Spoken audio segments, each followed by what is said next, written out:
siempre he sido muy dura conmigo misma. Yo siento que mi identidad era mi trabajo. O sea, para mí lo que a mí me identificaba era lo que yo hacía en el trabajo. Yo le dije, el problema es que tus prioridades y las mías no son las Exacto. mismas, ¿no? Porque de alguna manera, a pesar de que me aguantaba un tiempo y otra vez volvía, y otra vez, ¿qué pasa, qué pasa, qué pasa? Y a mitad del embarazo, pues me enfermé. Tuve un embarazo de alto riesgo porque se me acortaba el cuello del útero. Me pasó en los 2 embarazos. Entré a la clínica, me tuvieron que hospitalizar.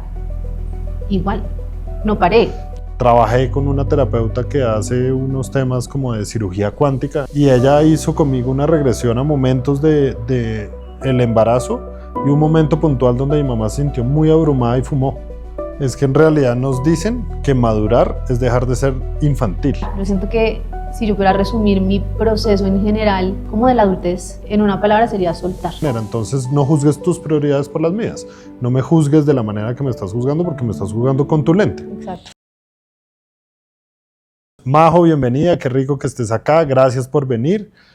Pues cuéntanos qué traes, cuéntale a la gente qué trae tu alma hoy para contar. Perfecto, ¿no? Pues muchas gracias, Guillermo. Estoy súper emocionada de estar acá. Estaba muy nerviosa porque de pronto precisamente por ese mismo tema de como no tener esa estructura, al principio me dio muchos nervios porque yo sentí lo que te estaba contando ahorita, pero yo qué voy a decir, yo qué tengo para decir, y eso es algo que yo creo que siempre he sido muy dura conmigo misma, muy dura conmigo misma.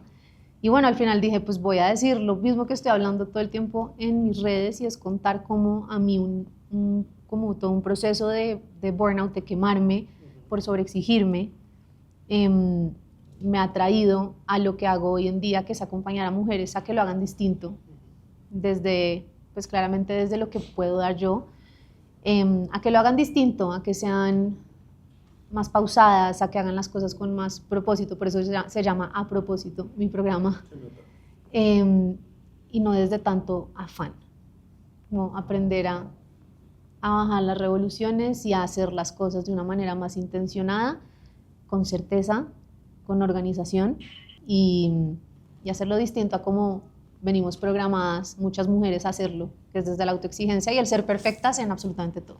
Y además veníamos hablando ahorita fuera de cámaras para empezar a darle contexto. Tú hiciste un proceso terapéutico con todo esto, ¿no? O sea, esto no llegaste sola, No. Como una iluminación. Exacto. ¿Y cómo llegaste a entender ese burnout? O sea, ¿qué historia hay detrás, no más allá de qué pasó, sino cómo desenredaste ese burnout que tuviste y cómo estás hoy compartiendo con muchas personas la forma de hacerlo diferente? Bueno, digamos que yo llegué al burnout por el nacimiento de mi hija, porque claro, es como un corte en la vida, como una disrupción muy fuerte y muy brusca frente a lo que yo venía haciendo. Digamos que antes de que naciera mi hija, primero, yo siento que mi identidad era mi trabajo. O sea, para mí lo que a mí me identificaba era lo que yo hacía en el trabajo, y eso era todo para mí. Eso era mi centro, mejor dicho, para mí eso era absolutamente todo. Cuando quedé embarazada, al principio del embarazo, y bueno, en verdad durante todo el embarazo, mi meta número 1 era probarme, y aunque en verdad no lo es, esto no es ningún impedimento para mí, yo sigo como si nada. Pero a uno siempre, o muchas veces, la vida misma te dice como, espérate que acá tienes algo que aprender. Sí, sí, sí. Espérate un segundito. Y a mitad del embarazo, pues me enfermé. Tuve un embarazo de alto riesgo porque se me acortaba el cuello del útero. Me pasó en los 2 embarazos. Ok. Sin ser algo que debía pasarme como... ¿Se te acortó el cuello del útero? Sí, a mitad del embarazo, y me mandaban a reposo absoluto. Ok. Usted no puede hacer nada, estar acostada en la cama y descansar. Pues yo, ¿qué hice? Me compré una mesita donde pudiera trabajar y seguir trabajando. Y otra vez la vida, como así. Entonces, Más duro. Me dio como un intento de preeclampsia. Se me subió la presión muchísimo. Yo sufro de migraña. Me dio un ataque de migraña de los peores que yo he tenido en mi vida, que incluso justo después de terminar mi proceso, el que te contaba que hice mucho tiempo después, no me volvió a dar migraña. ¿Y hasta hoy estás...? Hasta hoy. Limpia. No he vuelto a tener migraña. Era algo pues, que yo hoy en día considero que era emocional. Sí, sí, sí. 100% emocional. Sin duda. Hasta sé exactamente el momento en el que todo se me desencadenó, que si quieres ahorita te puedo contar Sí, eso sí, también, sí, que chévere. es una locura. Pero Chévere, y perdóname hacerte un paréntesis e interrumpirte porque yo creo, al igual que tú, porque veo que tienes como esa misma línea de pensamiento, y es que muchos o más bien, muchos de los síntomas que tenemos en nuestro cuerpo físico en realidad son temas emocionales. sí, Entonces, chévere que vayas compartiendo tú y que al final no sea yo dando la sí. misma lora, pero en verdad, o sea, si no le ponemos atención a nuestras emociones, pues Sí. pasan ese tipo de Y yo cosas. creo que yo, por mucho tiempo, incluso después de haber empezado todos estos procesos que he hecho y demás, nunca le había puesto la relevancia que necesitaba el tema de mis emociones. Siempre las había dejado muy como renegadas, como que Sí. es como para débiles. Pues sí, además te sacaba del rol de la super mujer, super mamá, La que tiene que ser perfecta, fuerte, todo sí. funcional. Exacto. Entonces, bueno, me dio este ataque, entonces hospitalizada. Entré a la clínica, me tuvieron que hospitalizar. Igual, no paré. En el hospital también trabajabas. En el hospital, hospitalizada, yo entraba a las reuniones, hasta todo era con cámara y todo, yo prendía la cámara y estaba en camilla, literal camilla, aquí con el computador, yo hasta tengo fotos, te los voy a ¿Y mostrar. qué te decía la gente de tu trabajo? Sí, hoy en día pienso mucho en eso, como que había personas que, o sea, era raro, pero tampoco hacían nada, ¿no? Ok. Como, ¿Y trabajabas con Estados Unidos o no? sí, pero era algo muy como que se excusaba si eso es lo que te hace sentir bien a ti, dale. Sí. Pero no, o sea, yo hoy en día pienso como que alguien me debe haber dicho, desconéctate. Ey, para. Pero si alguien debiste haber sido tú. Sí, exacto, sí, no fui yo, pero claramente como que ya era obvio que no iba a ser yo. Ahora, si hubieras estado en un lugar que se ocupe de ti y no de la productividad y simplemente del resultado, pues si alguien te hubiera dicho, no importa, para. Ajá. Entonces, bueno, el caso es yo no paré, nunca paré, no paré hasta el día que nació mi hija. O sea, el día que nació Hasta mi el hija. parto. Sí, hasta el parto.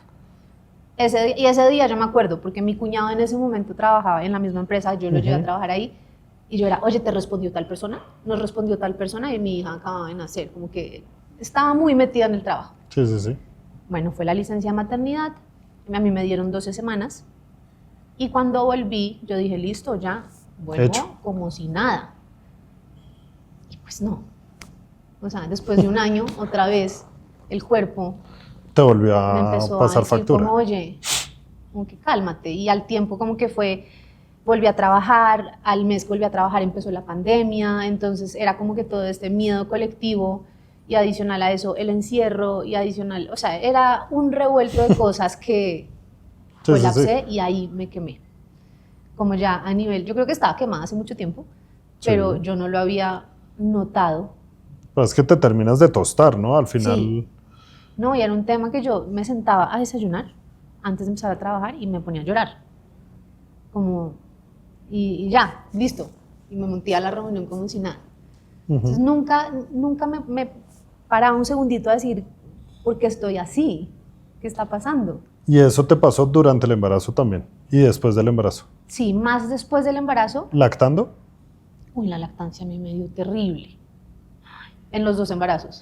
Y eso que en el segundo yo dije, no, mi personalidad perfeccionista, esto no me vuelve a pasar, me voy a preparar. Desde antes de que naciera yo fui donde las asesoras de lactancia que me dieran las charlas a donde todo el Para mundo, hacerlo perfecto. los cursos. ¿No pudiste lactar? Sí pude lactar, pero con mucho sufrimiento. Ok. Y digamos que en ambos, a partir de un punto, cuando empezaba a trabajar, ya hacía lactancia mixta. Ahí sí es como me aplaudo a mí mismo ahí, porque a uno sí le exigen, hoy en día como que la sociedad te mete muchas cosas como de tiene que ser lactancia materna exclusiva, si no es así, tú no le estás dando lo mejor a tu hijo.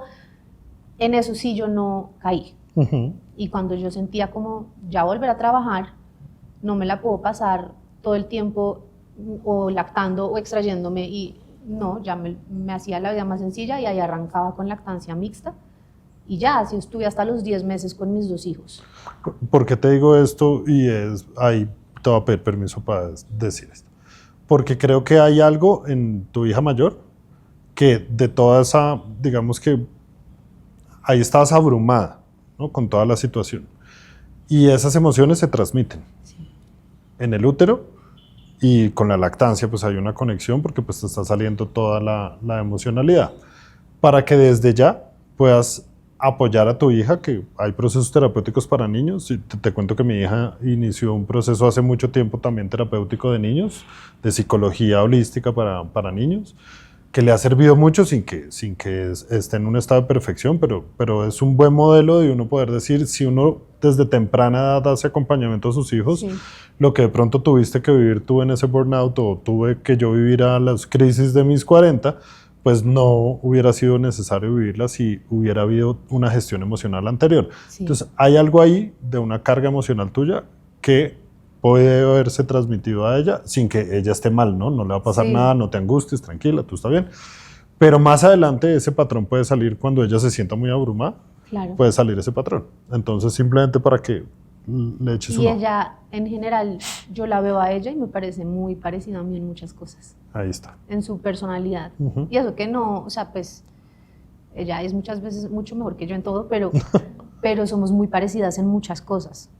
O sea, en lo bueno y en lo malo, en todo. Es impresionante. Y habiendo esa conexión, aún más se reafirma que es una atención desde ya.